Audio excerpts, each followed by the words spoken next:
कथा संवेद 20। भालचंद्र जोशी की कहानी पहाड़ पर ठहरी नींद। टिप्पणी राकेश बिहारी की। अनुभव और कलात्मकता की संयुक्त ज़मीन पर प्रेम, प्रकृति और पुनर्वास की कहानियाँ लिखने वाले भालचंद्र जोशी का जन्म 17 अप्रैल 1956 को हुआ।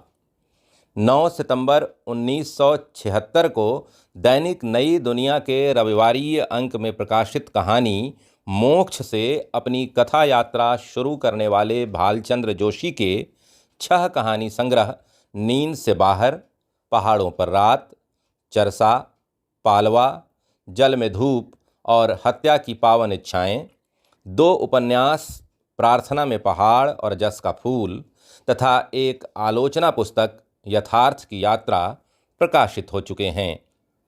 भालचंद्र जोशी की कहानी पहाड़ पर ठहरी नींद में पहाड़ भी है, ठहराव भी और नींद भी। नींद के इस ठहराव में स्मृतियों के धुंधलके से जीवन की जो छवियां यहाँ निर्मित होती हैं, उसके पीछे यथार्थ और कल्पना की पारस्परिकता का सघन संसार छिपा है। दर्शन की रोशनी में लिपटे संवाद, कुहासाजनित पहाड़ी अंधेरे में आकार ग्रहण करते दृश्य और इन सब के बीच वर्तमान और अतीत की अभिसंधि पर प्रेम की परिभाषा तलाशते अर्पित और नंदिता किसी जादुई सम्मोहन की तरह कदम दर कदम हमारे भीतर उतरते चलते हैं। स्वप्न, स्मृति, ख्याल और खुमार से बनी यह दुनिया तब एक बिल्कुल भिन्न अर्थ लेकर हमारे सामने प्रकट होती है जब यहाँ कल्पना और यथार्थ की छवियाँ आपस में अपने चेहरे बदल लेते हैं। कल्पना और यथार्थ की इस अदला बदली में ही इस कहानी का मर्म छुपा है। असफलता में सफलता, टूटन में संगठन, विस्मृति में स्मृति, वियोग में संयोग और अदृश्य में दृश्य के दर्शन को मूर्त करती इस कहानी से गुजरना उस आईने को धो पोंछ कर साफ करने जैसा भी है जिसमें प्रेम की छूट गई संभावनाओं और छूट गए प्रेम की पुनः संभावनाओं के स्वप्नों की आवाजाही से विनिर्मित प्रतिबिंबों को सहज ही देखा जा सकता है। तो आइए सुनते हैं भालचंद्र जोशी की कहानी, उन्हीं की जुबानी, पहाड़ पर ठहरी नींद।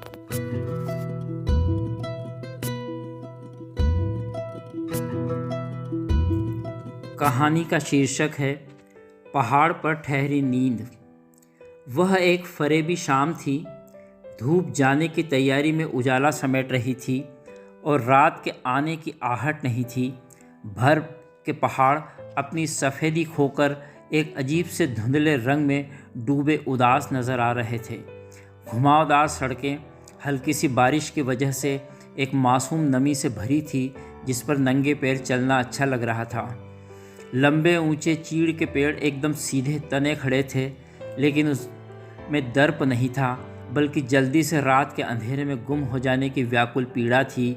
घाटी के घरों से उठता धुआं शाम के धुंधलके में धंसता जा रहा था। धूप जब पूरी तरह गुम हो गई तो शाम एक मटमैली झीनी चादर सी तन गई। वह मटमैली सी धुंधली शाम में कोई साफ दिखाई नहीं दे रहा था। किसी के होने का एहसास था या फिर किसी के होने का एहसास नहीं था। यह भ्रम की स्थिति नहीं थी, शाम का जादू था। अब बर्फ़ के पहाड़ सिर्फ क्षितिज पर अटकी एक आकृति भर रह गए थे, जैसे कोई चित्रकार पूरी पेंटिंग बनाकर पहाड़ बनाना भूल गया और बाद में याद आते ही फिर बचे रंगों से पहाड़ बनाए जो थे और नहीं भी थे। हवा में एक भली सी नमी थी जो सड़क पर चलते हुए अपनी नमी को देह के भीतर तक नम कर रही थी। करीब के पेड़ भी जैसे इस धुंधलके में छिपने के लिए सड़क के किनारे से पीछे सरक रहे थे। लग रहा था पेड़ जैसे गलत जगह पर खड़े हो गए थे और रात के डर से शाम से ही भाग दौड़ कर अपनी जगह बदल रहे थे। सड़क से लगे जंगल में ऐसी ही भाग दौड़ की सरसराहट थी। कोई वाहन आता तो थोड़ी देर के लिए पूरे दृश्य को रोशनी से भर देते थे और जब तक कोई ठीक से जंगल या पहाड़ों को देखे, शाम का धुंधलका रोशनी को बेदखल करके फिर से जंगल और पहाड़ों पर काबिज हो जाता। तू यूँ एकाएक नहीं मिलता तो मुझे खबर भी नहीं होती, नंदिता ने कहा, और शायद मुस्कुराई भी थी, लेकिन धुंधलके में मुस्कान नज़र नहीं आई, पर उसके होने का एहसास था। मेरा भी यहाँ आना कोई योजनाबद्ध नहीं था, बस एकाएक प्रोग्राम बना और चल दिया, अर्पित भी मुस्कुराकर कहा। लेकिन उसकी मुस्कान वह देख नहीं पाई, बस उसके होने का एहसास था। यानी बेवजह आ गया? नंदिता ने पूछा। पहाड़ों पर जाना बेवजह ही होता है, वजह देखो तो घूमने फिरने के अलावा और क्या हो सकती है, अर्पित ने कहा और नंदिता की ओर देखा। हल्की नीली साड़ी में वह सुंदर लग रही थी। इतने बरसों के बाद भी उसके सौंदर्य में कोई कमी नहीं आई थी। लंबे समय बाद देखने के कारण यह पहाड़ों की सर्द हवाओं का असर था। नंदिता के चेहरे पर एक अजीब सी शुष्क उदासी थी। इस धुंधलके में भी उसके गालों पर पड़ने वाले भंवर नज़र आ रहे थे। उसकी खूबसूरती भी आज भी उतनी ही मोहक और बहकाने वाली थी। बावजूद इसके उसके चेहरे पर एक खूबसूरत बर्फीलापन था जो नज़र नहीं आता था, लेकिन महसूस होता था। उस लड़की का क्या हुआ? नंदिता सूनी सूनी आँखों से उसकी ओर देखते हुए बोली। आज भी वही है, या किसी और के साथ शादी करके चली गई, तेरी कहानियों की नायिकाओं की तरह, कहकर वह हंसी। उसकी सामान्य सी हंसी भी घाटी में एक अजीब सी आवाज़ के साथ गूंजने लगी। उसकी हंसी में अर्पित को एक करुण ध्वनि का भी एहसास हुआ। सब लोग अपनी अपनी तरह अपनी अपनी सुविधा से जगह खोज लेते हैं। मार्केट में अभी लेखक का रेट बहुत कम चल रहा है, कहकर अर्पित भी हंसा। वे दोनों घाटी उतरकर गांव में आ गए थे। गांव में शाम जा चुकी थी। मैंने तुझसे तो पूछा ही नहीं, तो इन पहाड़ों में क्या कर रही है? अर्पित छिटक गया। जिंदगी खोज रही हूँ, या समझ ले जिंदगी का नाटक खेल रही हूँ, वह बहुत ही सपाट स्वर में बोली। दार्शनिक हो गई है, फिलॉसफी झाड़ रही है, अर्पित छिटक कर बोला। हाँ यार, जीवन पर जब वक्त की धूल जम जाती है तो दार्शनिकता या फिर मन की निर्ममता ही उसे साफ कर पाती है। नंदिता ने उसका हाथ पकड़ा और थोड़ा खींचकर चलने का संकेत किया। अर्पित फिर कहना चाहता था कि फिलॉसफी से बोर मत कर, लेकिन कह नहीं पाया। नंदिता के स्वर में किताबों में दबी दार्शनिकता नहीं थी, बल्कि एक डरावना सा बिहड़ था। किसी बात का दुख है इसे। किस बात का दुख है? वह सोचने लगा। नंदिता अच्छा भला शहर, अच्छा भला घर छोड़कर यहाँ इन पहाड़ों की गरीबी में क्यों आ गई? अर्पित ने पूछा नहीं, उसे लगा वह खुद बताएगी। मैं यहाँ घाटी में बच्चों के लिए एक स्कूल चलाती हूँ, लगभग निःशुल्क। पहाड़ों में गरीबी इतनी है कि स्कूल से ज़्यादा ज़रूरी मजदूरी करने जाना इन्हें ठीक लगता है। वो तो ठीक है, लेकिन मध्य प्रदेश से इतनी दूर मनाली के इस छोटे से गांव में तेरा होना मुझे अजीब लग रहा है। अर्पित ने अपना अचरज छिपाया नहीं। यार, मध्य प्रदेश के उस छोटे से शहर में रुककर करती भी क्या? तू तो शहर छोड़कर चला ही गया था। हिसाब में मतलब है कि गणित में तू हमेशा से अव्वल रहा है, कहकर वह थोड़ा रुकी। फिर कुछ देर की खामोशी के बाद बोली, मैं तेरा जैसा हिसाबी जीवन नहीं जी सकती। जीवन गणित नहीं, एक खूबसूरत कविता है। जीने के लिए व्यवहारिक होना पड़ता है। अर्पित ने उसकी ओर देखा। उसकी चुप्पी के बाद फिर बोला, और व्यवहारिकता ही फ्यूचर का प्लान बनाती है। अच्छे फ्यूचर के लिए जीवन का फ्यूचर का हिसाब किताब लगाना ही पड़ता है। बड़ा सयाना हो गया है रे। लड़की छोड़कर चली गई, उसके बाद यह जीवन दर्शन समझ में आया या पहले ही सयाना हो गया था? वह हंसी, खुलकर हंसी। समझ ले, लड़की छोड़कर गई तो मेरे पास अपने जीवन के हिसाब किताब, फ्यूचर की प्लानिंग की पुस्तक छोड़ गई। अर्पित कुछ क्षण चुप रहा, फिर बोला, मुझे लावण्या के छोड़कर जाने का अब उतना दुख नहीं है। उसने हिसाब किताब लगाया और जो बेहतर लगा वह चुन लिया। मैं उसके गणित की गणना में फिट नहीं हो रहा था। इस बार अर्पित हंसा, एक सूखी हंसी जो तपेदिक के मरीजों की सूखी खांसी की तरह थी। तूने शादी कर ली? अर्पित ने पूछा। कहाँ यार, तू उस सांवली लंबे बालों वाली लड़की का दीवाना था और उस समय में कॉलेज में तुझसे बेहतर कोई विकल्प नहीं था, कहकर वो उसके कंधे पर हाथ मारकर हंसने लगी। यार, हमारी दोस्ती में प्रेम संभव नहीं था, अर्पित बोला। वह कुछ और कहता, तभी नंदिता ने कहा, लो घर आ गया, कहकर वह मुख्य सड़क से बाईं ओर एक कच्ची गली में मुड़ गई, उसका हाथ थामे हुए। गली के आखिरी कोने पर उसका एक बहुत ही सामान्य सा घर था। उसने बताया कि यही घर उसका स्कूल भी है। बच्चों को पढ़ाती हूँ, तब तक स्कूल, बच्चों की या स्कूल की छुट्टी हो जाती है तो स्कूल फिर घर बन जाता है। वह दरवाजे पर लटका ताला खोलते हुए बोली, ताला और दरवाज़ा दोनों इतने पुराने थे कि ताला जिस मुश्किल से खुला, दरवाज़ा भी उसी मुश्किल से, एक खरखराती आवाज़ के साथ। उस आवाज़ में दरवाजे के पुरानेपन की चरमराती चीख उसे साफ साफ सुनाई दी। मकान का भीतरी हिस्सा उतना पुराना और खंडहर नहीं लगा जितना बाहर से देखकर सोचा था। ढेर सारी किताबें, बेतरतीब कॉफ़ी के प्याले, यहाँ वहाँ फैले अखबार, खाने की जूठी प्लेट्स, गिलास और कुछ कपड़े, सब कुछ बेतरतीब था। लगता नहीं था कि यहाँ एक बेहद पढ़ी लिखी, संभ्रांत और किसी समय की सफाई को लेकर बेहद सजग और नक चढ़ी लड़की रहती है। नंदिता ने कुर्सी पर से कपड़े हटाए और पास पड़े स्टूल पर रख दिए। खटिया के बिस्तर पर जो पड़ी किताबें और कपड़े भी हटाकर एक खुली अलमारी में डाल दिए। यह तू है? अर्पित ने अचरज से पूछा। क्यों? ऐसा क्यों पूछा? नंदिता चादर की सिलवटें मिटाते हुए बोली। तो समझा नहीं? अर्पित को फिर अचरज हुआ। अरे तू इतनी सफाई पसंद थी कि हरी घास पर बैठते हुए भी पहले रुमाल बिछाती थी। नंदिता कुछ नहीं बोली, बस मुस्कुरा दी। याद नहीं? अर्पित ने दोबारा पूछा। याद है, लेकिन बेहद पुरानी बातें हैं। लोग कहते हैं समय हर जख्म को भर देता है, लेकिन मुझे लगता है कि जब सिर्फ जख्म पर पर्दा डालते हैं, झीना सा, पर्दे के पीछे जख्म पुराना लेकिन ताज़ा रहता है। कहकर उसने प्लेट्स और चाय के प्याले उठाए और भीतर एक किचन नुमा कमरे में चली गई। उसे अचरज हुआ कि स्मृतियों को नंदिता जख्म कह रही थी। क्या स्मृतियों के पास कोई जख्म होते हैं? अलबत्ता जख्मों की स्मृतियाँ ज़रूर होती हैं। क्या पिएगा? उसने भीतर के कमरे से लौटते हुए पूछा। कॉफ़ी पी लूँगा, अर्पित ने सहज ही कहा। तेरे मुँह शाम के समय कॉफ़ी पीने की बात शोभा नहीं देती, वह हंसकर बोली। मेरे पास ओल्ड मंक रम है, पिएगा?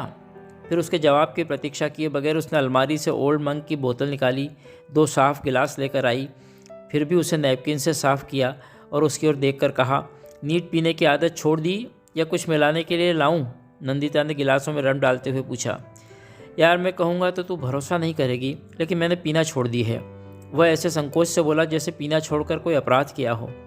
वह आंचल मुंह में दबाकर हंसने लगी जैसे कोई मजाक सुन लिया हो। एक गिलास उसके हाथ में थमाकर कहा, समझदार लोग, सयाने लोग ऐसी बचकानी बातें नहीं करते। कहकर उसने अपना गिलास उसके गिलास से टकराकर कहा, चीयर्स, तेरा मनाली आने की खुशी में। वह नंदिता को जानता था, एक बार उसने जब तय कर लिया तो उसे पीना ही पड़ेगा। ओके, कहकर उसने भी अपना गिलास उसके गिलास से टकराया। एक अजीब सी खनक रात के सन्नाटे में गूंजी। ओके, कहकर उसने भी अपना गिलास उसके गिलास से टकराया। एक अजीब सी खनक रात के सन्नाटे में गूंजी। पहाड़ों पर रात जल्दी हो जाती है। सूरज को पहाड़ों से नीचे उतरने की सुविधा रहती है। उसने रात के बारे में सोचते ही वह भाप गई थी और दिन भी देर से निकलता है। नंदिता ने कहा तो वह प्रश्नवाचक दृष्टि से उसे देखने लगा, क्योंकि सूरज को पहाड़ों से उतरने में जो सुविधा है, सुबह उन्हीं पहाड़ों पर शिखर के ऊपर निकलना कठिन रहता है। ऐसी चढ़ाई से वह भी हाँफने लगता है। कहकर वह कुछ देर रुकी, फिर बोली, सच, सुबह की हवा को ध्यान से महसूस करना, उसमें सूरज के हाँफने की आवाज़ साफ सुनाई देगी। वैसे बता, आजकल वह लड़की है कहाँ जिसके लिए तू आहें भरता था? वह व्यंग से मुस्कुरा कर बोली, मैं कई बरसों से नहीं मिला।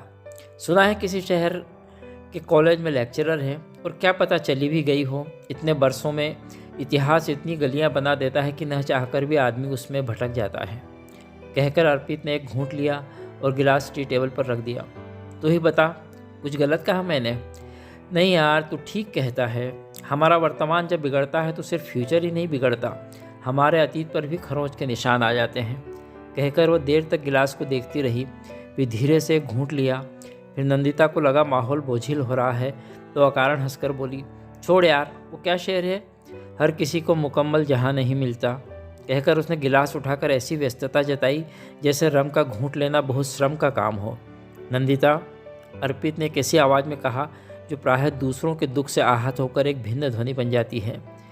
दरअसल मैं तेरे लायक नहीं था, न आज हूँ। मैं जीवन में तुझे भी दुखी दे सकता था। मुझ जैसे लोग कभी सुखी नहीं रह सकते हैं। दुख के मोहल्ले में रहकर दुख के साथ ही उठना बैठना पड़ता है, अर्पित ने कहा और बहुत अपराध बोध के साथ नंदिता को देखने लगा। छोड़ यार, तू तो बहुत गंभीर हो गया। मेरे लिए तो सारी बातें अतीत का ऐसा हिस्सा है जिसे सिर्फ याद किया जा सकता है, चाहकर भी दोबारा जिया नहीं जा सकता है। कहकर वह खाली गिलास भरने लगी। अब जो कुछ है मेरे लिए वर्तमान है, भविष्य के भारी दरवाजे पर वजनी ताला लगा है। यहाँ पिछली दुनिया से दूर बच्चों को पढ़ाकर खुश हूँ। कहकर वह सिर्फ पलकें झपकाती रही। दोनों चुप हो गए। काफ़ी देर की खामोशी के बाद नंदिता ने पूछा, किस सोच में डूब गया? नहीं, डूबने लायक तरल यादें साथ नहीं लाया हूँ, कहकर वह एक मध्यम सी हंसी हंसा। तो गिलास खाली कर, तब तक मैं कुछ बनाती हूँ, कहकर उसने अपना गिलास खाली किया और दूसरे कमरे की ओर चल दी।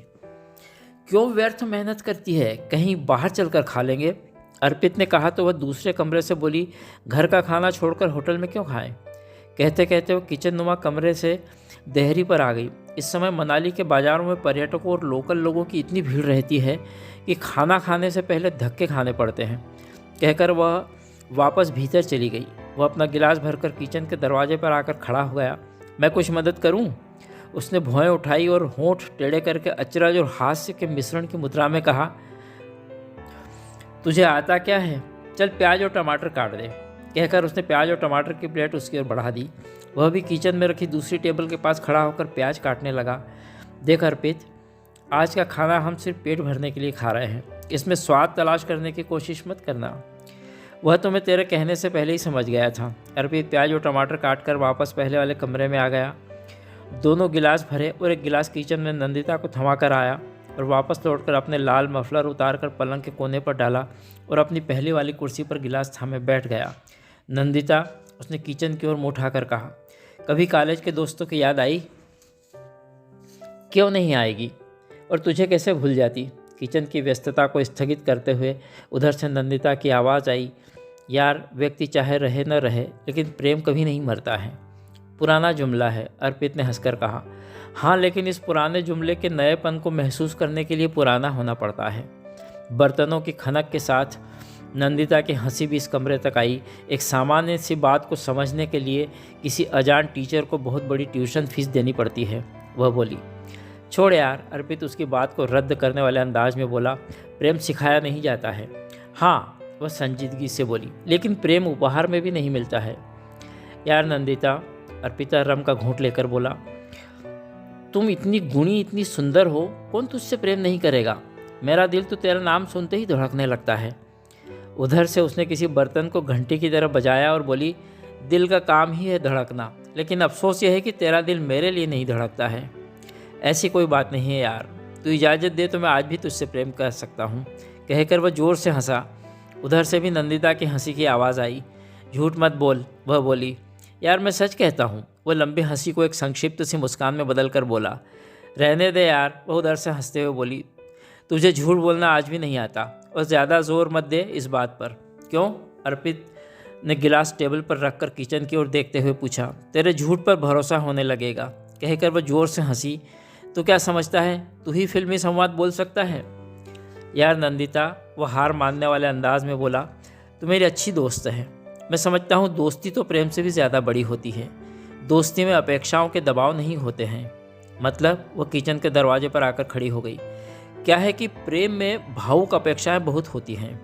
आधी रात को फ़ोन किया जाता है, जानू एक बार खिड़की के नीचे आ जाओ, मैं तुम्हें देखना चाहती हूँ। सारे काम छोड़कर इसी तरह के नखरे या भावुकताएं झेलनी पड़ती हैं। वह समझाने के अंदाज में बोला। तो? नंदिता ने पूछा। तो क्या? वह उसके अचरज को रद्द करते हुए बोला, दोस्ती में इनकार की गुंजाइश नहीं होती है। वह थोड़ी देर उसकी तरफ देखती रही, फिर ठंडी आवाज़ में बोली, इनकार की गुंजाइश नहीं, जिम्मेदारी से बचने की गुंजाइश रहती है। प्रेम के आवेग को झेलने की शक्ति हर किसी में नहीं होती है। वह कुछ कहता उसके पहले ही वह पलटकर किचन में चली गई। फिर वहीं से बोली, प्रेम किसी भी भाषा में उच्चारित किया जाए, आवाज़ कंठ की अपेक्षा दिल की खाई से निकल कर आती है तो भाषा आड़े नहीं आती। व्यक्ति उसे प्रेम को समझ लेता है। अर्पित ने कंधे उचकाए और टेबल से गिलास उठा लिया। उसने कमरे को ध्यान से देखा। उसने पुस्तकें, प्लेट्स, प्याले, कपड़े आदि हटा दिए थे, फिर भी इस घर में एक अजीब सा उदास सन्नाटा लगता था।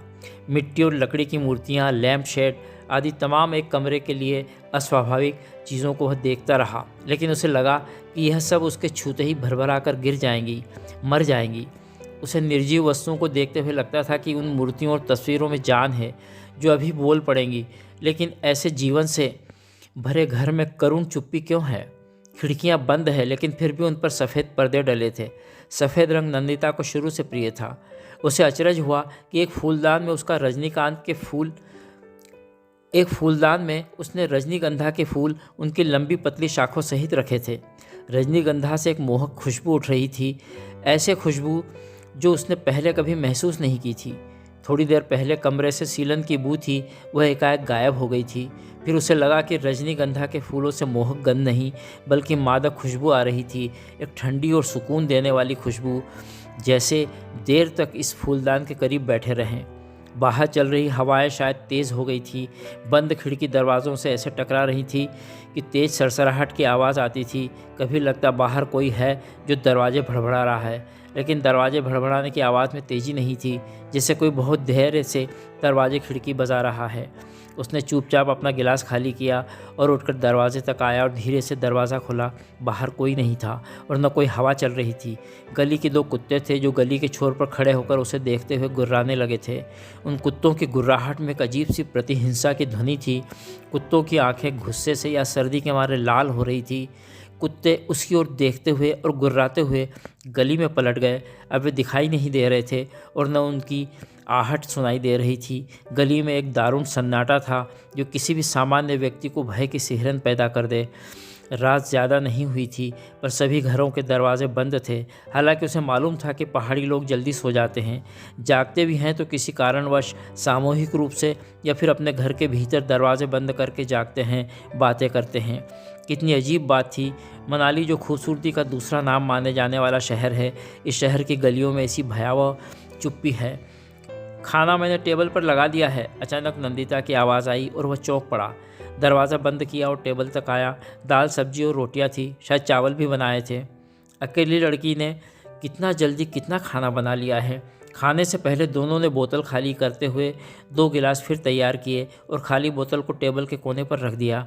कुछ देर वह चुप रही, फिर कमरे के अंधेरे कोने को देखते हुए बोली, अर्पित, पुरुष के लिए अक्सर स्त्री या उसका प्रेम एक ज़रूरत होता है। यदि स्त्री सुंदर हुई तो विजय भाव का मेडल, लेकिन स्त्री के लिए प्रेम एक संपूर्ण जीवन होता है। इसीलिए स्त्री के बारे में यह बात सच के ज़्यादा करीब है कि वह प्रेम के एक क्षण में पूरा जीवन जी लेती है। नंदिता ने कहकर उसकी ओर देखा। वह चुप रहा क्योंकि वह जानता था कि बात अभी पूरी नहीं हुई है। अर्पित, प्रेम एक पानी का घर है, वह बहुत तरल आवाज़ में बोली, और पानी के इस घर की पानी की दीवारों में दरवाजे भी पानी के होते हैं, इसलिए प्रेम तरल होता है। शायद इसलिए प्रेम का प्यासा या प्रेम की प्यासी जुमला बना है। प्रेम का भूखा भी तो कहा जाता है। अर्पित ने कमरे की वजनदार गंभीरता को तोड़ना चाहा। नहीं, वह इनकार में सिर हिलाकर बोली, प्रेम का भूखा जुमला तो भक्ति के लिए है, ईश्वर के लिए है। भक्ति में भूख लगती है और प्रेम में भूख मर जाती है। कहकर वह चुप हो गई। गिलास उठाकर धीरे से रम का सिप लिया। नंदिता, अर्पित बोला तो उसे अपनी आवाज़ पर अचरज हुआ, जैसे दूर कहीं पहाड़ों से भटक कर यह आवाज़ आई। अतीत के दुखों को पूंजी नहीं बनाना चाहिए, स्मृतियों का खजाना तैयार करो। स्मृतियाँ मूल्यवान होती हैं। स्मृतियाँ हमें खींचकर सुख के नए एहसास के पास ले जाती हैं और दुख हमारे लिए एक नया अंधेरा, एक एकांत निर्मित करता है। हाँ, तू कहता तो ठीक है, नंदिता के स्वर में तसल्ली थी। और फिर पता नहीं मुझे ऐसा क्यों लगता है कि तू मुझसे छिपा कर कोई दुख पाल रही है, अर्पित ने धीरे से कहा। ऐसी कोई बात नहीं यार, प्रेम पर व्याख्यान देने और सुनने का मन हो रहा था। कहकर वह जोर से हंसी, जैसे हंसी से कमरे की गंभीरता के टुकड़े टुकड़े कर देगी। फिर बोली, चल गिलास खाली कर, खाना ठंडा हो रहा है। अब उसके चेहरे पर फिर वही मोहक मुस्कान थी। दोनों ने थोड़ी देर में गिलास खाली किए और इत्मीनान से खाना खाया। खाना सचमुच स्वाद से भरा था। तो इतना अच्छा खाना बनाना कब सीख गई? अर्पित ने सिर्फ आंखें उठाकर पूछा। अकेलापन सब सिखा देता है, कहकर फिर टेबल पर झुक गई और खाना खाने लगी। ये अकेलापन तूने चुना है नंदिता, अर्पित ने उलाहना दिया। चैन की सुविधा दुनिया में किसी को नहीं है।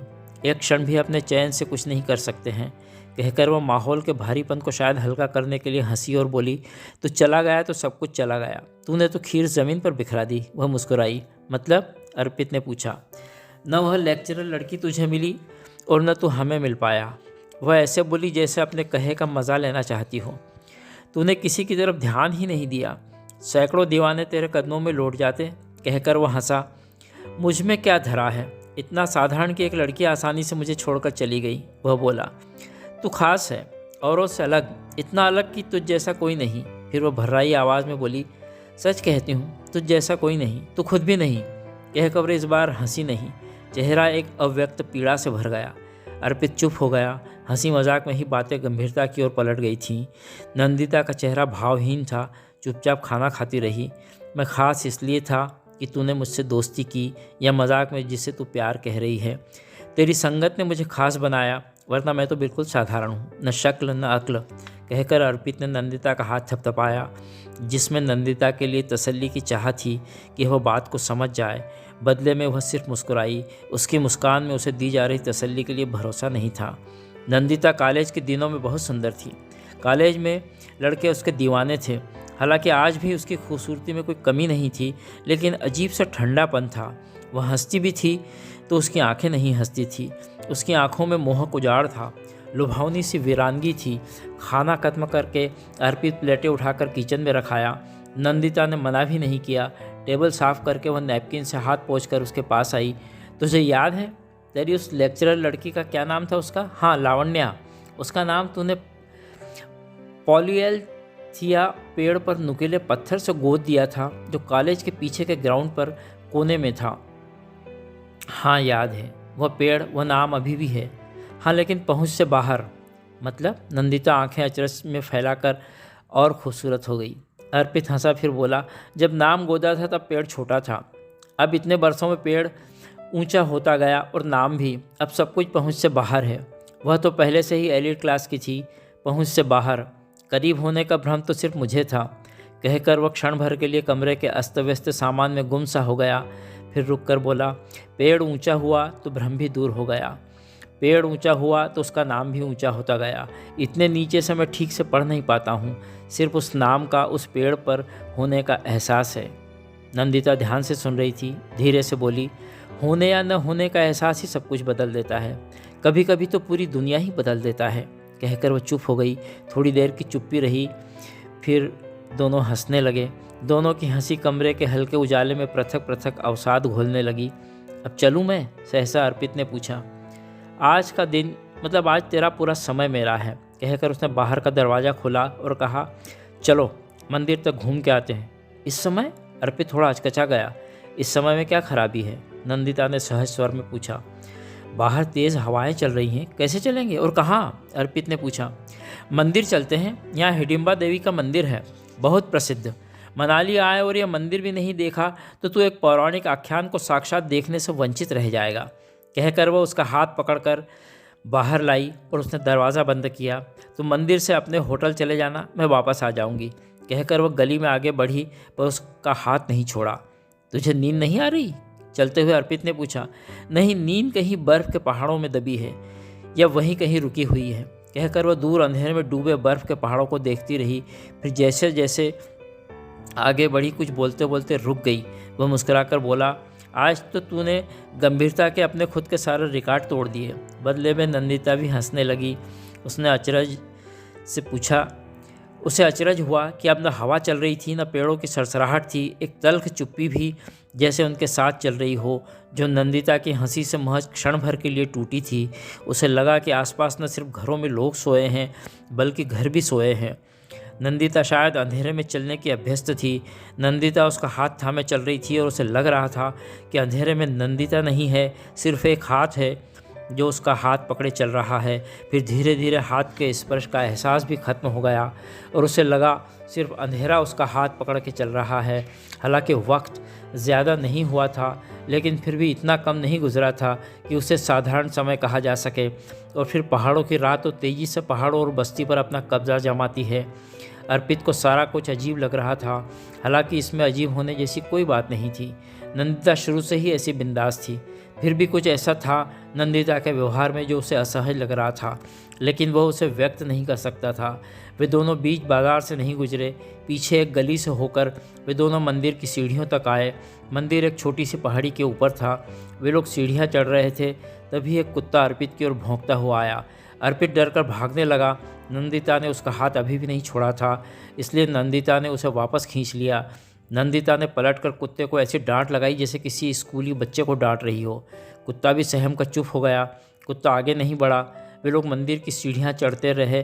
कुत्ता अभी भी वहीं खड़ा था और एक अजीब सी करुण आवाज़ में भौंक रहा था। कुत्तों से डर कर भागना नहीं, रुक जाओ।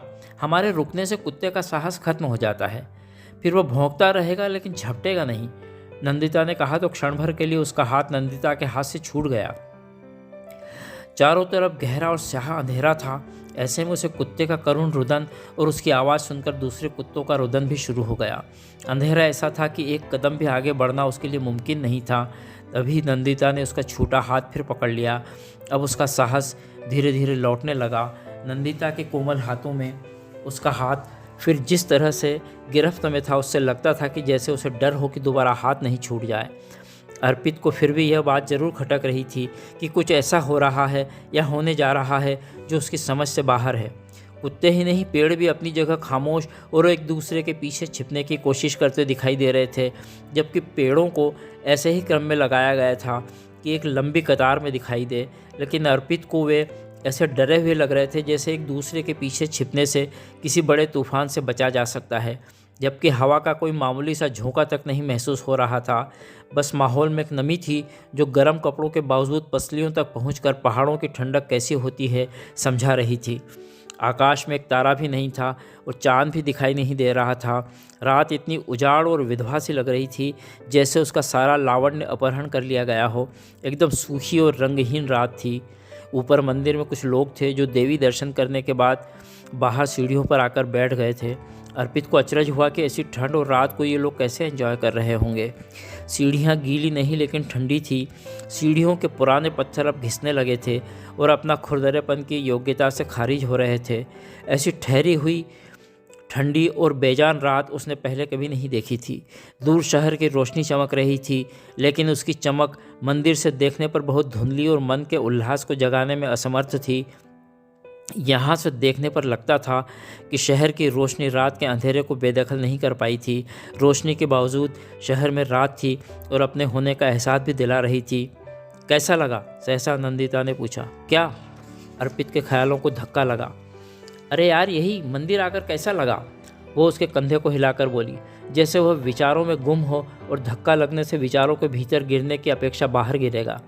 बहुत खूबसूरत। और कोई क्षेत्र या प्रदेश हिडिंबा को देवी की तरह पूछता है, जानकर तो और भी अचरज हो रहा है। कहते हुए वह मंदिर की गुफा में थोड़ा ठिठक गया।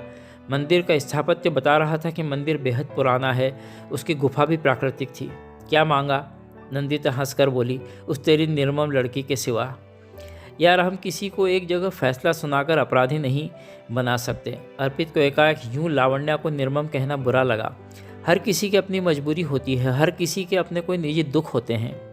यानी तेरे अलावा भी कोई? वह कुछ कहती उससे पहले ही अर्पित ने उसकी बात काटी और कहा, तू यूं ही बात नहीं तुझे करना चाहिए। कोई ज़रूरी नहीं कि हम किसी से प्रेम करें तो कोई हमसे भी प्रेम करे। फिर मुस्कुराकर बोला, प्रेम में डेमोक्रेसी तो होनी चाहिए। हाँ, यह बात और है कि वह मुझे चाहे न चाहे मेरी चाहत पर पाबंदी नहीं लगा सकती। क्यों? नंदिता के चेहरे पर बच्चों सी उत्सुकता आ गई थी। क्योंकि मेरी चाहत देखने के लिए उसे मेरे मन के भीतर दाखिल होना पड़ेगा और उसकी ऐसी कोई मंशा नहीं लगती थी। अर्पित बोला, एक प्रेम ही है ऐसा जो ज़बरदस्ती हासिल नहीं किया जा सकता और न गिड़गिड़ा कर हासिल किया जा सकता है। बड़ा दार्शनिक हो गया है, वह हंसकर बोली। फिर लोग क्यों कहते हैं कि प्रेम और युद्ध में सब जायज़ है? गलत कहते हैं। एक ईमानदार योद्धा ही विजेता होता है और प्रेमी भी। कहकर अर्पित ने प्रतिक्रिया के लिए उसकी ओर देखा। वह उसके चेहरे की ओर ताक रही थी। ऐसे जुमले बोलने और सुनने में अच्छे लगते हैं। प्रेम में असफल व्यक्ति प्रेम की इतनी बढ़िया व्याख्या कर सकता है, मुझे मालूम नहीं था। वह चेहरे पर हाथ से मिश्रित अचरज लाकर बोला, मजाक उड़ा रही है मेरा? नहीं, बिल्कुल नहीं। पर यह बात तेरी उस लेक्चरर प्रोफेसर जो कुछ भी है लड़की को समझा। कहकर वह भी उसके करीब सीढ़ी के पास आकर रुक गई। उसे बता कि प्रेम क्या होता है। क्या होता है? अर्पित ने पूछा। लेक्चर तो तू दे रहा था, तुझे गिफ्ट कर गई। कहकर वह हंसी। फिर बोली, देख, प्रेम एक उजली सुबह की भांति होता है। विश्वास सुबह के उजाले की भांति होता है। छू नहीं सकते, लेकिन उसके होने का एहसास घर के भीतर भी होता है। प्रेम में एक सामान्य सा छोटा सा संदेह भी सबसे पहले विश्वास को नष्ट करता है। प्रेम को हम अंधेरे में भी पहचान सकते हैं, लेकिन छल को उजाले में भी पहचान नहीं पाते हैं।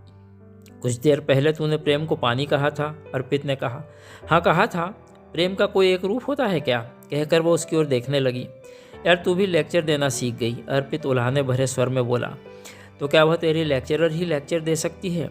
हम कॉलेज में नहीं पढ़ाते, लेकिन मेरे स्कूल किसी कॉलेज से ज़्यादा बड़ी है। भवन के आकार की बात नहीं कर रही हूँ, लेकिन मेरे स्कूल सच पर खड़ी है। सच का सामना किए बगैर कोई भी बच्चा अच्छा विद्यार्थी कैसे बन सकता है, मैं यही कह रही हूँ और यही कर भी रही हूँ। कहकर वह रुकी, फिर अपने इस लंबे वाक्य पर झेप गई और हंसकर बोली, छोड़ यार, तू बता कैसे गुजर रही है? कोई खास परिवर्तन नहीं। वह सीढ़ी पर बैठ गया। नंदिता भी वहीं उसके पास सीढ़ी पर बैठ गई। जैसे ज़िंदगी पहले चल रही थी वैसे अभी भी है, कहकर वह जबरन मुस्कुराया, क्योंकि मुस्कुराने की कोई वजह नहीं थी। एक बात पूछूं? फिर उसके जवाब की प्रतीक्षा किए बगैर बोला, तुझ जैसी बिंदास इंटेलेक्चुअल लड़की इन पहाड़ों में ऐसी छोटी सी बस्ती में क्यों जीवन बर्बाद कर रही है? यार अब जीवन बचा ही कहाँ है? कहकर उसने उसके कंधे पर बहुत आत्मीयता से हाथ रखा। यार ज़िंदगी ने जितना ख़राब सलूक, वक्त इतना भी ख़राब नहीं था मेरा। वह कंधे उचकाकर एक मीठे उलाहने के साथ बोली। उसकी आवाज़ जंगल की तरह सघन थी। वो कुछ देर जंगल की सांसें सुनता रहा, फिर नंदिता की ओर देखा, जो बोले गए वाक्य की प्रतिक्रिया के लिए क्षण भर रुकी थी। उसे गंभीर देखकर तत्काल बात की गंभीरता को नष्ट करते हुए बोली, यार तुझ जैसा काबिल व्यक्ति उस लेक्चरर के पीछे समय बर्बाद कर सकता है, तो मैंने इन पहाड़ों पर आकर क्या बुरा किया? फिर इस दुनिया से खुद को पूरी तरह काट कर जो कर रही हूँ वो मुझे सुख देता था मतलब? अर्पित ने पूछा। नंदिता कहीं गुम थी। अर्पित ने धीरे से उसके कंधे को छुआ तो वह चौंक पड़ी और सोच की गुफा से बाहर आई। यार भाषा की ज़बान मत पकड़, हर कोई तेरी तरह लेखक नहीं है और न सिर्फ किसी कॉलेज का लेक्चरर। कहकर वह हंसी, ऐसे जैसे हंसी से रात को काट देगी। उसकी हंसी में एक पैनापन था। दोनों सीढ़ियाँ उतरकर नीचे आ गए, फिर पैदल पगडंडी पर चलने लगे। इतनी रात हो गई, तुझे नींद नहीं आती है? अर्पित ने पूछा।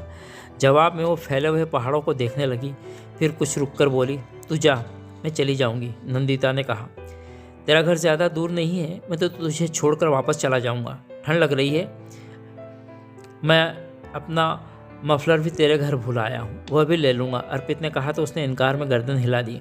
कोई ख़ास दूर नहीं है, मेरी फिक्र मत कर। इस बस्ती में किसी की हिम्मत नहीं कि मुझे छू सके, छूना तो दूर मेरी ओर देख भी सके। कहकर उसे धौल जमाकर बोली, कॉलेज वाली दादागिरी अभी गई नहीं है?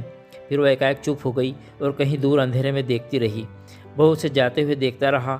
कैसे हो गई है नंदिता, कितना बदलाव आ गया है, कितनी गंभीर हो गई है। वह हंसती भी है तो उसकी हंसी का खोखलापन साफ सुनाई देता है। कभी कभी तो ऐसा लगता था जैसे वह साथ होकर भी साथ नहीं है। क्या हो गया है इसे? कौन सा बड़ा दुख पाल रही है मन में, जिसे बताती भी नहीं? शायद सोचती होगी कि दुख बताने से अभिमान का कद छोटा हो जाता है। निश्चित ही यही सोचती होगी, वह शुरू से ही ऐसी है। वो वापस होटल की ओर चल दिया। रास्ते से उसने ब्रांडी की बोतल खरीदी और एक कागज़ की थैली में रखा और बिल को जेब के हवाले कर दिया। होटल आकर उसने कपड़े बदले, फिर बोतल खोलकर ब्रांडी एक गिलास में डालकर वेटर से कुनकुना पानी बुलाया, फिर इत्मीनान से पीने लगा। क्या नंदिता मजाक कर रही थी या सचमुच उसके मन के किसी कोने में प्रेम का अंकुर था? कॉलेज के दिनों में उसे कभी ऐसा महसूस नहीं हुआ, वरना प्रेम की तो हज़ारों भाषाएं, मुद्राएं और संकेत हैं। वह किसी भी संकेत या मुद्रा को पकड़ क्यों नहीं पाया? वह फिर मजाक कर रही है। कॉलेज के बाद वह दिल्ली चली गई थी। एक आध बार किसी ने बताया कि दिल्ली में किसी कॉलेज से उसने एमए किया फर्स्ट डिवीज़न में, फिर उसके बाद उसका पता नहीं चला। कोई कहता दिल्ली में ही पीएचडी कर रही है, किसी ने कहा वह किसी कॉलेज में लेक्चरर है। कोई मुकम्मल सा अता पता मालूम नहीं हो पाया। किसे पड़ी थी? सबसे करीबी दोस्त वही था। नंदिता ने उसे भी कोई खबर क्यों नहीं भेजी? वह सोचने लगा। पहला पेग खत्म करके उसने दूसरा पेग बनाया और बालकनी में आकर खड़ा हो गया। दूर तक पहाड़ियों पर फैले मकान और होटल या रिसॉर्ट्स थे। बाजार की चहल पहल खत्म हो गई थी। चीड़ के वृक्षों पर अंधेरे की चादर गिर गई थी। वृक्ष के होने का एहसास बहुत धुंधला था, थोड़ा कोहरा भी था। हल्के से कोहरे में डूबी बस्ती बहुत खूबसूरत लग रही थी, जैसे कोहरे ने रात को ही नहीं सारी बस्ती को धुंधले रंग से पेंट कर दिया है। कोहरे के आकार का कम ज़्यादा होने से बस्ती के मकान भी अपनी जगह से खिसकते दिखाई दे रहे थे। पेड़ों की ऊंचाई से कोहरा नीचे टपकता हुआ दिखाई दे रहा था। कभी लगता जैसे पेड़ ही कोहरे में किसी अजान भय से छिपना चाहते हैं। सब कुछ दिखाई दे रहा था, लेकिन ज़मीन दिखाई नहीं दे रही थी। पेड़ों से रीसता कोहरा ज़मीन पर फैलकर एक मोटे गलीचे सा बिछा था। कोहरे की गलीचे के ऊपर से वह कोहरा टूट नहीं पा रहा था। वाहन को मामूली सा रास्ता देकर वाहन के गुजरते ही फिर ज़मीन को ढक देता था। वाहन की हेडलाइट्स में विवश थी। वह पूरी शक्ति लगाने के बाद भी, हाई बीम पर भी होने के बाद भी कोहरे में पर्याप्त रास्ता नहीं बन पा रहा था। ठंड बढ़ने लगी तो वह बालकनी का दरवाज़ा बंद करके भीतर कमरे में आ गया। फिर खिड़कियों के पर्दे खींचकर कमरे को बाहर के माहौल से, ठंड से मुक्त करने की कोशिश की। उसने ब्रांडी का तीसरा गिलास तैयार किया और रूम हीटर चालू किया। उसने फ्रिज खोलकर देखा, कुछ नमकीन रखा था। उसने वही निकाला और प्लेट में डालने की अपेक्षा पैकेट खोलकर टेबल पर रख लिया। फिर इत्मीनान से बैठकर पीता रहा, खाता रहा। नंदिता का मिलना कितना सुखद अचरज भरा था। बातों में उससे पूछ नहीं पाया कि इतने सालों तक वह कहाँ रही, क्या करती रही। जैसे उसकी बातों में ही एक कोहरा था जो बातों की तरह तह तक पहुँचने नहीं देता था। कोहरा मन को भटकाता था, वरना तो लोग मिलने पर सबसे पहले यही पूछते हैं कि इतने बरसों से कहाँ थे। खिड़कियों पर पर्दा था और खिड़कियों के शीशे पर कोहरा ठिठका था। लगा जैसे उसकी बात सुनना चाहता है, लेकिन वह तो बात नहीं कर रहा है। वह तो अकेला है, किससे बात करे। शायद उसका सोच सुनना चाहता है। उसे खिड़की पर हल्की सी आहट भी सुनाई दी तो उसने पर्दे हटाए और खिड़की खोलकर बाहर झांका। एक कोहरे में डूबी स्याह अंधेरी रात के सिवा कुछ नहीं था। कुछ था तो इस रात की नमी में ठंडक घुल गई थी। एक हल्का सा ठंडा हवा का झोंका आया तो वो कांप कर रह गया। इतनी जल्दी से खिड़की बंद की और वापस पर्दे खींच दिए। फिर टेबल से गिलास उठाया और धीरे धीरे पीने लगा। उसे पता नहीं ऐसा क्यों लगा कि खिड़की हवा से नहीं बजी थी, कोई था उस तरफ। कौन था? तीसरे माले तक क्या उड़कर आया और खिड़की खटखटाई? लेकिन ऐसा मुमकिन नहीं था। फिर खिड़की पर आहट कैसी थी, किसकी थी? विचारों के द्वंद्व में उसे नींद ने अपनी तरफ खींच लिया। सुबह सोकर उठा तो उसका सिर भारी था, क्योंकि उसने बहुत पहले से पीना छोड़ दिया है। शायद इसलिए पीने के बाद इस तरह सिर में भारीपन महसूस हो रहा था। बहुत सारे चित्र थे मस्तिष्क के भीतर जो याद रखने की लाख कोशिश के बावजूद अब धीरे धीरे धुंधले होकर मिटते जा रहे थे। उसने फ्लोर बॉय को बुलाया और कॉफ़ी और अखबार लाने के लिए कहा और उठकर बेसिन पर जाकर मुँह धोया। आँखों पर छींटे मारकर कोशिश की ताकि ठीक से आंखें खोल सके। थोड़ी देर में कॉफ़ी और अखबार आ गया। उसने बॉय को कॉफ़ी बनाने को कहा और अखबार उठा लिया। सर शुगर आधा चम्मच, उसने कहा और वापस अखबार में डूब गया। कॉफ़ी पीने के बाद उसे थोड़ी राहत मिली। ब्रांडी का हैंगओवर और अनाम थकान से थोड़ी मुक्ति मिली। उसने वेटर से कहा, रात की ब्रांडी की बोतल कहाँ है? सर बोतल इसी रूम की अलमारी में रख दी है। लेकिन सर ब्रांडी रात को नहीं, शाम को आपने बुलाई थी। आपने कहा था चेंज रख लो, वेटर ने कहा तो आंखें फाड़कर देखने लगा। मैंने पी और चढ़ी तुम्हें है? रात को ब्रांडी मैं खुद खरीद कर लाया और देर रात तक पीता रहा।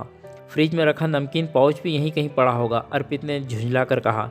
नो सर, ब्रांडी मैं आपके लिए लाया था, खाने का आपने मना कर दिया था। ब्रांडी का बिल भी साइन नहीं किया था, ये रहा बिल, कहकर उसने जेब से बिल निकाल कर दिखाया। अर्पित हतप्रभ उसे देखता रहा। उसे याद आया कि रात को ब्रांडी खरीद कर उसने भी बिल लिया था। वह शर्ट की जेब टटोलने लगा, बिल नहीं था। उसने वेटर के लाए ब्रांडी के बिल पर साइन किए और सिर थाम कर बैठ गया। क्या हो रहा है यह? उसे ठीक से याद है, उसने ब्रांडी खरीदी थी और बिल लिया था। ब्रांडी पीते हुए रूम के फ्रिज से नमकीन निकाल कर खाया था। उसने तत्काल फ्रिज खोलकर देखा, नमकीन का पाउच अपनी जगह मौजूद था। रात यह बस्ती अंधेरे में डूबी और अब उसे लगा कि सुबह एक तिलिस्म में डूब रही है। क्या शाम की ब्रांडी पीते हुए उसे भ्रम हुआ था कि वह रात को ब्रांडी खरीद कर लाया था, या शाम की ब्रांडी खत्म होने पर उसे दूसरी खरीद कर लाया? लेकिन कमरे में बोतल तो एक है। सुबह रूम का दरवाज़ा भी फ्लोर बॉय ने उसके सामने खोला। उसे लगा ब्रांडी सचमुच स्ट्रांग थी, वह बहक गया था। फिर वह कपड़े लेकर बाथरूम में घुस गया। नहा कर निकला तो उसे काफ़ी हद तक अच्छा लगा। फिर वो कुर्ता पाजामा पहनकर सो गया। लगभग 3 बजे दोपहर उसकी नींद खुली। होटल का लंच टाइम गुजर चुका था। उसने कपड़े बदले और बाज़ार में आ गया। बाज़ार में पर्यटकों की भीड़ थी। खाने से लेकर कपड़े, मूर्तियाँ, खेल खिलौने, तमाम तरह की चीज़ों से दुकानें भरी थीं और सड़क पर्यटकों से भरी थीं। उसने एक ठीक ठाक सा होटल खोजकर खाना खाया। फिर उसे याद आया कि दोपहर को नंदिता ने मिलने को कहा था। वह एक टैक्सी लेकर उस गांव तक पहुंचा। उसे जानकर अचरज हुआ कि जिस गांव में नंदिता ने कहा था कि वह मनीला से 3 किलोमीटर की दूरी पर है, आज लगभग 7-8 किलोमीटर आना पड़ा।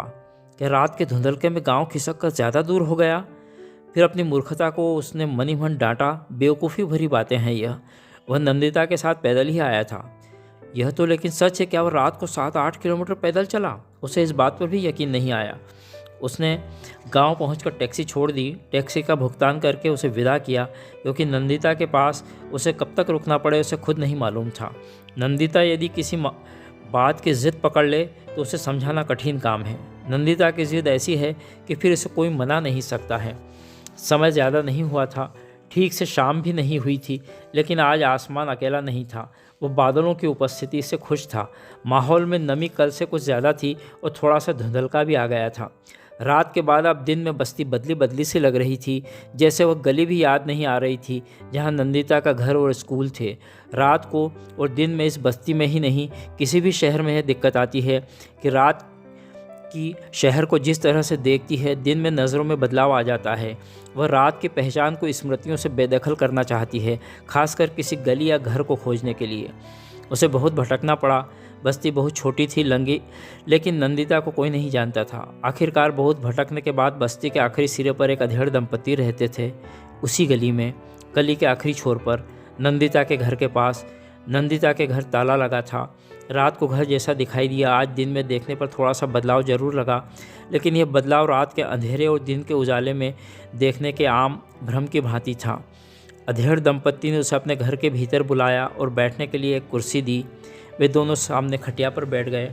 अब आप बताएं, किस नंदिता की बात कर रहे हैं आप? अधेड़ पुरुष ने उसकी ओर देखते हुए पूछा।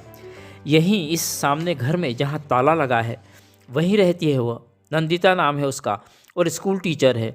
यहाँ बच्चों को पढ़ाती है वह। अर्पित ने उलझन भरे स्वर में कहा कि उसे खुद लगा कि ये लोग कैसे अजीब बात कर रहे हैं और अपने पड़ोसी को नहीं जानते। इस घर में पिछले 4 सालों से ताला लगा है, वह अधेड़ औरत बहुत सहज स्वर में बोली, जैसे अर्पित ने कोई बचकानी बात कही हो। माताजी, क्या कह रही हैं आप? अर्पित उनकी बातों को मजाक जैसा समझकर बोला, कल रात को हमने साथ खाना खाया और घूमने गए होंगे। अधेड़ ने व्यंग किया। जी हाँ, बिल्कुल, अर्पित उत्साह से बोला। इसका मतलब है आप हमें देख रहे थे? मैं तो कल काम से कुल्लू गया था, आज दोपहर को लौटा हूँ। अधेड़ व्यक्ति भावहीन स्वर में बोला, लेकिन मैं जानता हूँ कि ऐसा कुछ होगा। अर्पित स्तब्ध सा उसे देखता रहा, फिर बोला, किसी ने आपको बताया होगा? नहीं, मैं क्यों पूछने लगा किसी से? अधेड़ व्यक्ति ने, जिसने अभी तक अपना नाम नहीं बताया था, कहा, कोई क्यों बताने लगा मुझे? मेरा नाम अर्पित है, मैं मध्य प्रदेश से आया हूँ। सहसा अर्पित ने अपना परिचय दिया, जैसे वह सोच रहा हो कि परिचय देने से मजाक खत्म करके सच बात बता देंगे वे लोग। मेरा नाम रामदयाल कश्यप है, बाहर से आकर बसा हूँ यहाँ लगभग 40 साल पहले से। उसने भी बदले में अपना परिचय दिया। यह मेरी पत्नी प्रभा है। लेकिन मैं सच कहता हूँ, मैं रात को यहाँ आया था, अचानक राह चलते मुलाकात हो गई। कॉलेज के दिनों में हम साथ पढ़ते थे, फिर बातें करते हुए मुझे यहाँ अपने घर लाई और खाना बनाकर खिलाया। अर्पित ने धड़कते दिल से कहा कि अधेड़ दंपत्ति उसकी बात को मजाक या झूठ नहीं समझे। उसी ने, मेरा मतलब है नंदिता ने ही बताया कि वह यहाँ स्कूल टीचर है और बच्चों को पढ़ाती है। अधेड़ व्यक्ति थोड़ी देर तक उसे भावहीन चेहरे के साथ देखता रहा। अर्पित को माहौल अचानक ही भारी और रहस्यमय लगने लगा। उस अधेड़ पुरुष रामदयाल ने बहुत ठंडे स्वर में कहा, मैंने तुमसे अभी बताया कि यहाँ पिछले 4 सालों से उस घर का ताला नहीं खुला है। तुमने रात को उस घर में खाना खाया तो प्लेटें तो अभी भी वहीं, जूठे बर्तन भी वहीं होंगे। आओ मेरे साथ, कहकर रामदयाल उठे और घर से बाहर आए, इस विश्वास के साथ कि अर्पित भी उनके पीछे आएगा ही। यह घर भी हमारा ही है। अभी 4 साल पहले सामने का घर खरीद कर वहाँ रहने चले गए हैं। रामदयाल जी इतना कहकर चुप हो गए और जेब से चाबी निकालकर नंदिता के घर का ताला खोलने लगे। दोनों घर के भीतर आए तो अर्पित स्तब्ध रह गया। कमरे में वह जूठे बर्तन, प्लेट्स, कॉफ़ी के प्याले, कुछ भी नहीं था। सब कुछ पीछे के कमरे में लकड़ी के पटिए पर जमे थे, ऐसे कि जैसे बरसों से किसी ने उसका इस्तेमाल नहीं किया हो। धूल की एक मोटी सी परत सभी बर्तनों और क्रॉकरी पर जमी थी। आगे का कमरा जो कल अस्त व्यस्त जमा था, लेकिन आज इस कमरे में भी पुस्तकों का बिस्तर पर धूल की मोटी परत जमी थी, जैसे बरसों से किसी ने उसको छुआ भी न हो। पूरे घर के कोनों में मकड़ी के बड़े बड़े जाले थे और घर एक अजीब सी ठंडक और सर्द हवा से भरा था कि वहाँ सांस लेने में कठिनाई आने लगी। तो क्या कल मैं सचमुच होटल में ज़्यादा पी ली थी और रात को जल्दी सो गया था? ब्रांडी की बोतल भी तो आखिर उसके कमरे में ही थी। उसने पूरे कमरे का चक्कर लगाया, लेकिन उसे रम की खाली बोतल नज़र नहीं आई। 4 साल हो गए। उस अधेड़ व्यक्ति ने उसकी ओर ऐसे देखा जैसे कोई व्यक्ति नहीं, अंधेरे में सिर्फ 2 आंखों से कुछ कहा हो। मतलब? अर्पित ने असमंजस से कहा। 4 साल पहले नंदिता यहाँ रहती थी, बच्चों को पढ़ाती थी। अधेड़ उसी तरह भावहीन और सर्द स्वर में बोला। तो अब कहाँ चली गई? अर्पित को उस अधेड़ से डर लगने लगा, जो अकारण ही एक पुराने घर में रहस्यमय ढंग से बातें करके फिल्मों जैसा सस्पेंस पैदा कर रहा था। मर चुकी है। अधेड़ ने ऐसा कहा जैसे कोई सामान्य सी सूचना अखबार में पढ़कर सुना रहा हो। क्या? अर्पित जैसे अंधेरे कुएं में गिरा हो। उसके अचरज का उस अधेड़ पर कोई प्रभाव नहीं पड़ा। घाटी से पैर फिसला या खुद कूदी कोई नहीं जानता। अधेड़ की सर्द आवाज़ में एक नमी आ गई थी। बहुत भली लड़की थी, खूब पढ़ी लिखी, बच्चों को खूब लगन से पढ़ाती थी। कहती थी हर पढ़ा लिखा आदमी गांव में रहने को तैयार नहीं होगा तो इन बच्चों को कौन पढ़ाएगा? ये बच्चे ज़माने के साथ आगे कैसे बढ़ेंगे? कहते कहते उस अधेड़ की आवाज़ पीड़ा से कांपने लगी। अर्पित तो कुछ नहीं बोल पाया, अपनी जगह जैसे जड़ हो गया था। बच्चों से फीस भी नहीं लेती थी, बच्चों की कॉपियाँ और पुस्तकें भी वही लाती थी। कहकर उस अधेड़ ने पनीली आंखों से उसकी ओर देखा और कहा, स्कूल और ख़ुद का घर चलाने के लिए यहाँ किसी बड़े होटल में रिसेप्शनिस्ट भी थी और कुछ अनुवाद का काम भी करती थी। देखिए, ये बातें आपकी सच हो सकती हैं, लेकिन कल रात इसी घर में उसके साथ मैंने बैठकर खाना खाया है। अर्पित ने ऐसी कमज़ोर आवाज़ में कहा जैसे उसे खुद अपने कथन पर भरोसा न हो। तुम्हें भ्रम हुआ होगा। अधेड़ सपाट और पूरे विश्वास से बोला। एक अच्छी और भली लड़की के बारे में ऐसी बातें मत फैलाओ, उसकी आत्मा को दुख होगा। अब उस अधेड़ की आवाज़ में गीलापन आ गया था। उसने कभी किसी का बुरा नहीं किया और न बुरा चाहा, हर किसी की मदद करती थी। तुम अपने भ्रम को भूल जाओ और अपने घर जाओ। अधेड़ धीमे स्वर में बोलकर कुछ क्षण चुप रहा। उसकी गर्दन अजीब से अंदाज में हिलने लगी। वह दुख का दोलन था या कुछ और, वह समझ नहीं पाया। फिर उस अधेड़ ने अंधेरे में घूरते हुए कहा, तुम नंदिता के बारे में ऐसी बातें दूसरों से मत करना। पूरी बस्ती उसका आदर करती थी।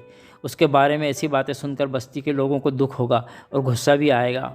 गुस्से में वे तुम्हारे साथ कुछ बुरा सलूक भी कर सकते हैं और दुख में खुद के साथ भी जाने क्या कर बैठे। अर्पित को सचमुच लगा कि वेटर ठीक कह रहा था।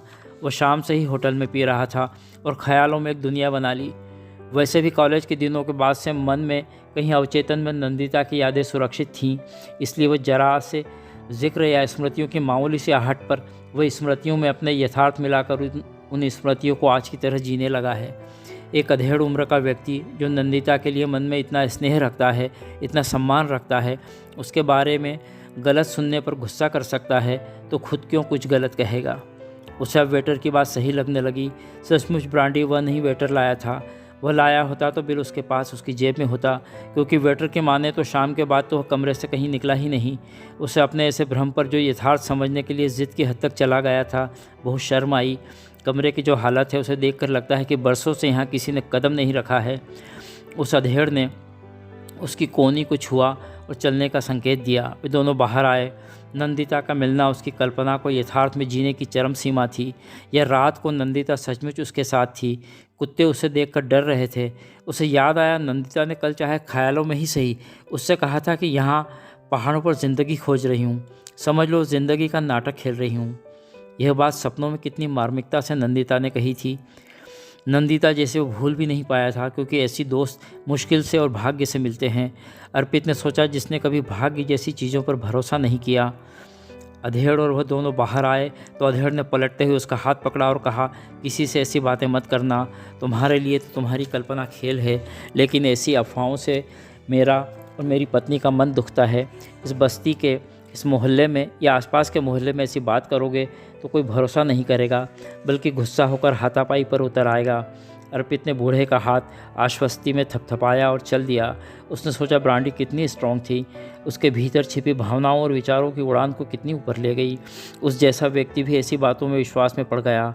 वह अधेड़ अपने घर में दाखिल हुआ और अर्पित अधेड़ दंपत्ति से विदा लेकर गली में धीरे धीरे चलने लगा और अपने भ्रम और कल्पनाओं की उड़ान उसकी गति पर अचरज करने लगा। उसने तय किया कि लौट कर वह किसी अच्छे साइकियाट्रिस्ट को दिखाएगा। वह स्वप्न को यथार्थ में तब्दील करके उसे बड़े और मजबूत विश्वास न सिर्फ समझ कर बल्कि उस विश्वास को सामने बैठे व्यक्ति पर जबरन थोपने की कोशिश भी करता है।